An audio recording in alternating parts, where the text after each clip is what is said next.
Bruno Le Maire, une nouvelle fois, merci beaucoup d'être avec nous. Toute cette actualité vous concerne et vous l'abordez d'une façon ou d'une autre dans votre livre L'Ange et la Bête chez Gallimard. Commençons par la dette. Je vous cite, nous devrons rembourser pour garantir la maîtrise de nos finances publiques. C'est ce que vous avez commencé à nous dire tout à l'heure. Jamais je ne prendrai le risque de faire croire à mes compatriotes que je peux les prémunir contre la charge de la dette et la hausse des taux d'intérêt. Nous devrons donc bien la rembourser, cette dette, j'insiste, Bruno Le Maire. Nous devons la rembourser. Il n'y a aucune inquiétude à avoir. Nous avons les moyens de la rembourser. Si nous avons une stratégie que nous sommes en train de définir avec le président de la République et le Premier ministre, on a demandé à Jean Arthuis, ancien ministre des Finances, de nous faire des propositions. Nous avons des pistes, la croissance, la réduction des dépenses publiques et des réformes de structure comme la réforme des retraites. Il peut y avoir d'autres pistes complémentaires que j'attends avec beaucoup d'impatience, mais aucune inquiétude à avoir. Il suffit simplement de savoir où nous voulons aller. Nous voulons réduire cette dette. Vous persistez à nous expliquer que vous n'allez pas augmenter les impôts. Je persiste et je signe. Je pense que c'est l'erreur stratégique à ne pas commettre. Augmenter les impôts, ça veut dire revenir à une pression fiscale qui est insupportable pour les gens. On a la pression fiscale la plus élevée de tous les pays développés. Puis par ailleurs, il faut être cohérent. Moi, je souhaite que la croissance française redémarre. Et ma conviction profonde, c'est que d'ici la fin de l'année 2021, la France surprendra par la qualité de ses résultats économiques. Mais si vous dites que vous augmentez les impôts, qu'est-ce qu'ils vont faire, les Français? Ils vont garder leur épargne, oui. Ils vont dire on garde des économies et on fait des noisettes, tout simplement parce que demain, le gouvernement va augmenter les impôts. Il y a toutes sortes de façons de le faire, de la TVA en passant par les impôts indirects et pas uniquement ceux que seule la moitié des Français payent. Je vais vous dire, la seule fiscalité qu'il faut modifier, c'est la fiscalité sur les géants du digital. Parce que les seuls vrais vainqueurs de cette crise économique, ceux qui ont fait des marges absolument spectaculaires pendant cette crise économique, parce qu'on était tous devant nos écrans et qu'on a tous utilisé les géants du numérique, ce sont les géants du numérique. C'est eux qui payent le moins d'impôts, Yves Calvi. Oui. Donc si on veut vraiment transformer la fiscalité, ce qui me paraît le plus urgent à faire, ce pourquoi je me bats depuis 4 ans, et je raconte toute la négociation dans le livre, c'est taxer les géants du numérique. Et croyez-moi, je ne suis pas prêt de lâcher cette affaire. Vous évoquez Libra, vous savez, c'est la monnaie de Facebook, récemment rebaptisée Diem, et vous posez cette question, sommes-nous disposés à choisir Mark Zuckerberg plutôt que la BCE et Christine Lagarde? J'ai envie de vous dire, ça se discute, non? Non, parce que Christine Lagarde est choisie par des chefs d'État qui sont élus par les peuples. Mark Zuckerberg n'est pas élu par les peuples. Et je crois qu'un des grands défis du XXIe siècle, un de ceux que j'aborde dans le livre, c'est de savoir si nous voulons être gouvernés par des géants du numérique, par des grandes multinationales privées, ou si nous croyons encore aux États. Moi, je crois aux États, je crois à la démocratie, je crois à l'expression du peuple, et je préfère être dirigé par quelqu'un qui a été choisi par le peuple français ou par les peuples européens, plutôt que par un chef d'entreprise. Alors, je vous cite toujours, vous expliquez que les géants du numérique ont la puissance, sans la légitimité, le pouvoir sans les contraintes, la domination sans le partage, sauf qu'on attend toujours que vous les taxiez.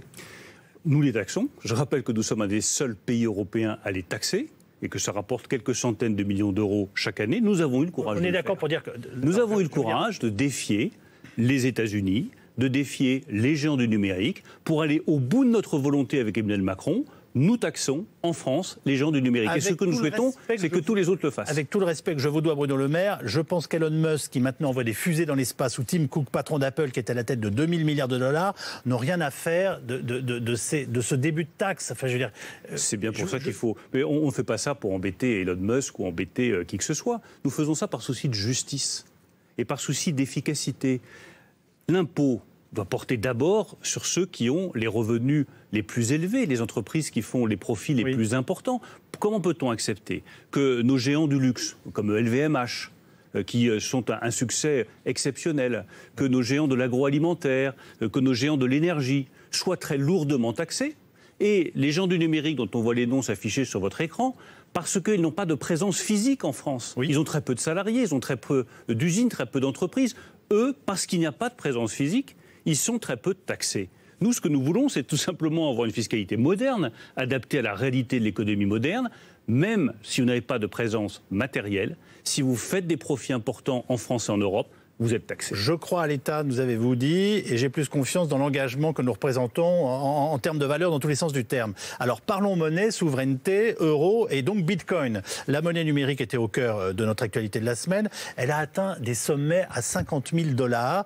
Ça vous échappe complètement, le bitcoin? Ça nous échappe complètement. C'est une monnaie privée, qui peut d'ailleurs avoir ses intérêts. Certains peuvent librement spéculer sur le Bitcoin. Ils prennent chacun leurs risques. Il n'y a pas de ministre du Bitcoin, Il n'y a pas de ministre du Bitcoin. En revanche, nous avons régulé le Bitcoin dans la loi Pacte, c'est-à-dire que nous avons encadré pour éviter qu'il y ait du détournement, du blanchiment d'argent, de l'utilisation pour le terrorisme, comme on le fait pour n'importe quel moyen financier. Mais après, si les gens veulent investir sur le Bitcoin, libre à eux de le faire.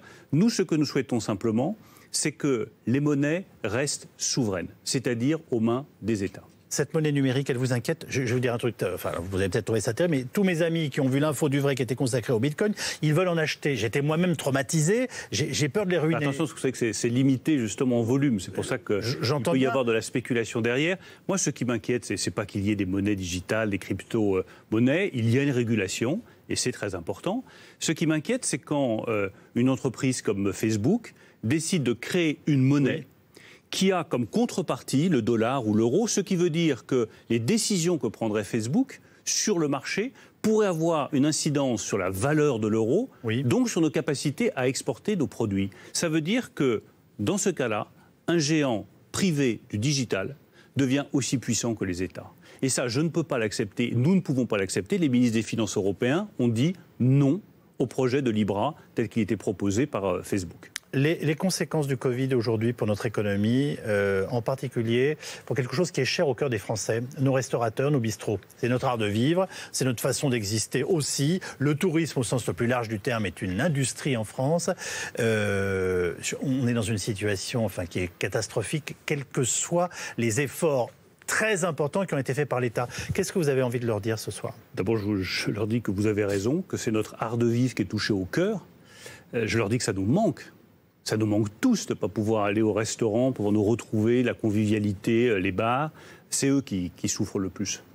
Les restaurants, les bars, ceux qui travaillent dans le tourisme, ceux qui travaillent dans la culture, ils souffrent le plus. Et ce qui est terrible, ce à quoi je fais attention tous les jours, chaque heure de tous les jours, c'est que nous avons désormais 2 économies en France.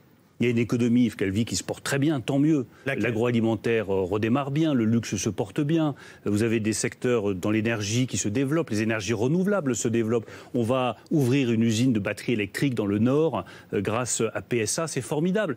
Et puis vous avez toute une autre économie qui est sinistrée et qu'il faut aider coûte que coûte. Les restaurateurs, les propriétaires de bars, de salles de sport, ceux qui travaillent dans l'événementiel, les traiteurs qui n'ont plus aucune animation et aucune perspective devant eux, il faut les soutenir jusqu'au bout. Combien de temps? Il n'y a pas de limite pour l'instant. Jusqu'à ce qu'ils puissent rouvrir. Et je vais même aller plus loin. Même le jour où on autorisera, lorsque les conditions sanitaires seront réunies, les restaurants ou les bars à rouvrir, il ne faudra pas supprimer les aides du jour au lendemain. Il faudra continuer à accompagner, s'assurer qu'un secteur qui est convalescent et qui va être longtemps convalescent puisse repartir du bon pied dans de bonnes conditions. Et c'est gérable en termes de finances publiques? C'est gérable en termes de le choix, sur le plan pur le choix économique, stratégique, je dirais même historique, qui a été fait par le président de la République, c'est de dire que ça coûte moins cher de lever de la dette pour soutenir nos salariés, nos entreprises, nos restaurateurs, plutôt que de payer la casse sociale. En ce moment, et je pense que c'est vraiment un choix cher parce que on continue de faire confiance à la dette française. C'est peut-être quelque chose qui n'est pas stable et qui ne peut pas durer.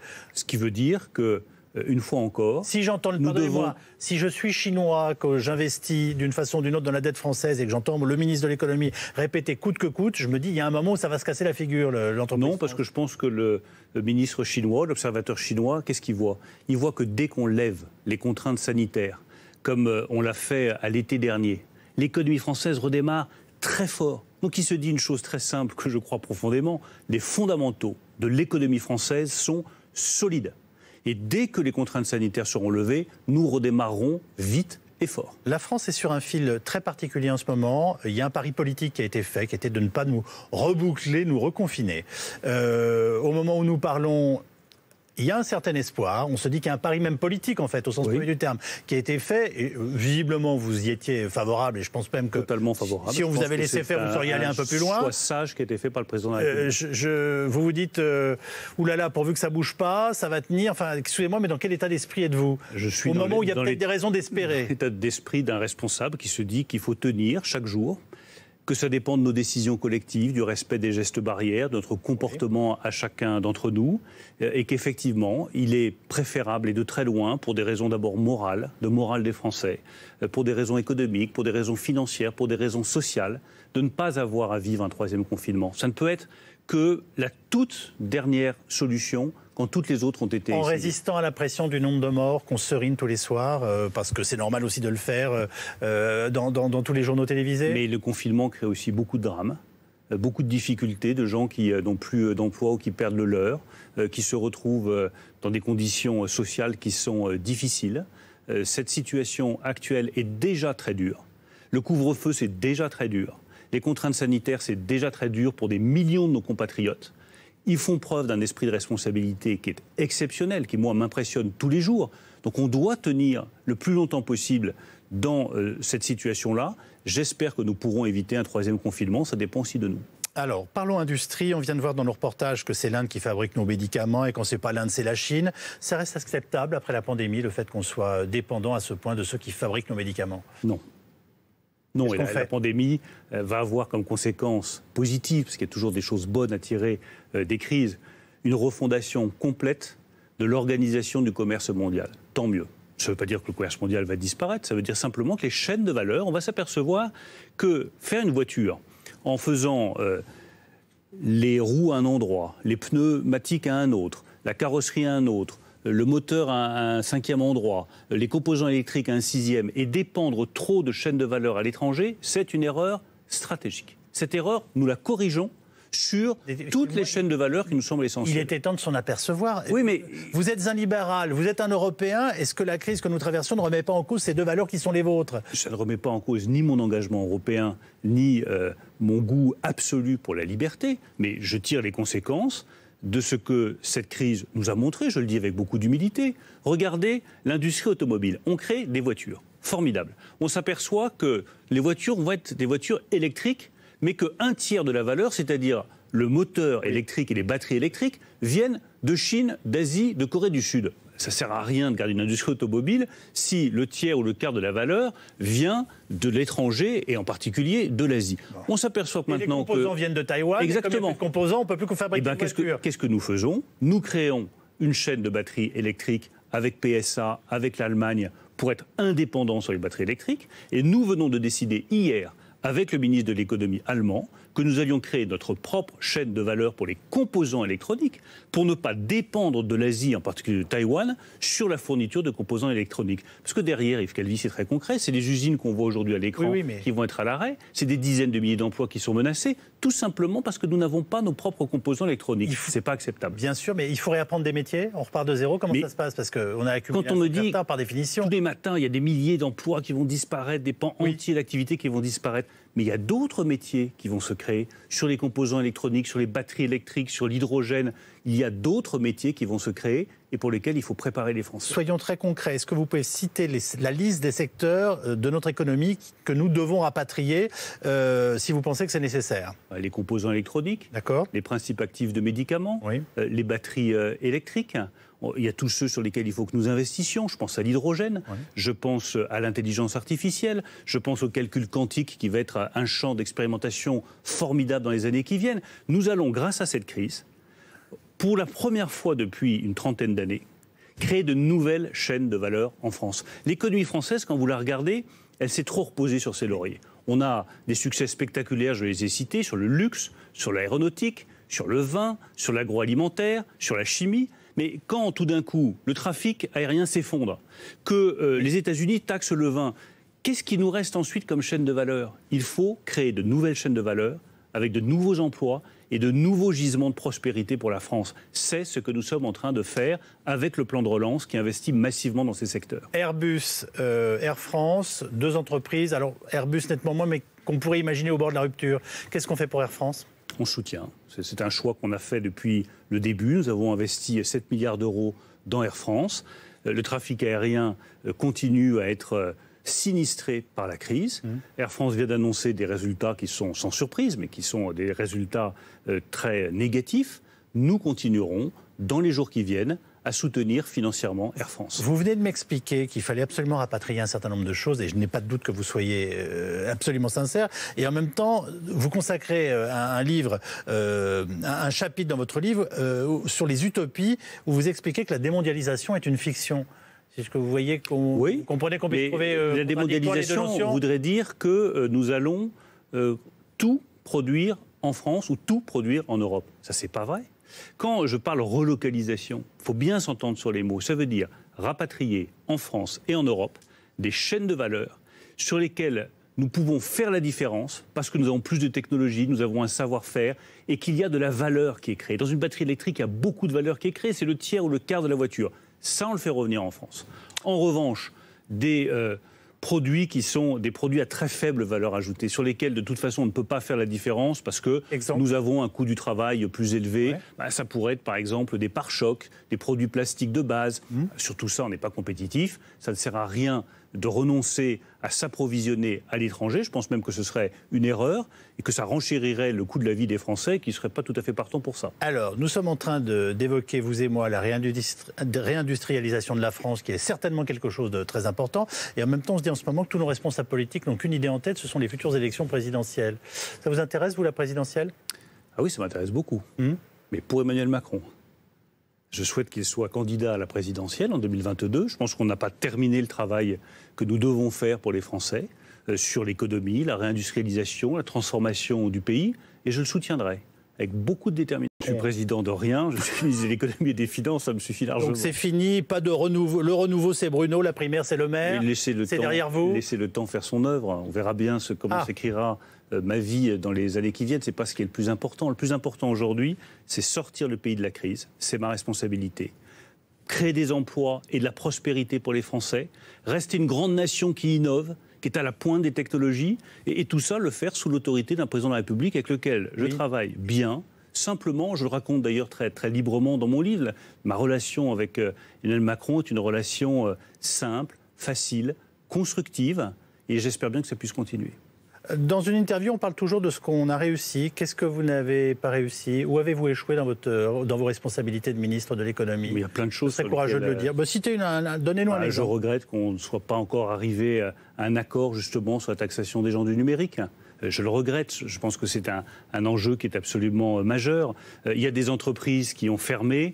Je le raconte aussi dans mon livre, quand Ford a fermé à Blanquefort, à côté de Bordeaux. Je me suis battu derrière des gens qui n'étaient pas du tout de ma famille politique. Non, c'est le moins qu'on puisse dire. M. Poutou a été un allié dans ce combat pour Blanquefort. J'ai pas réussi à faire fléchir Ford. J'ai pas réussi à garder les emplois.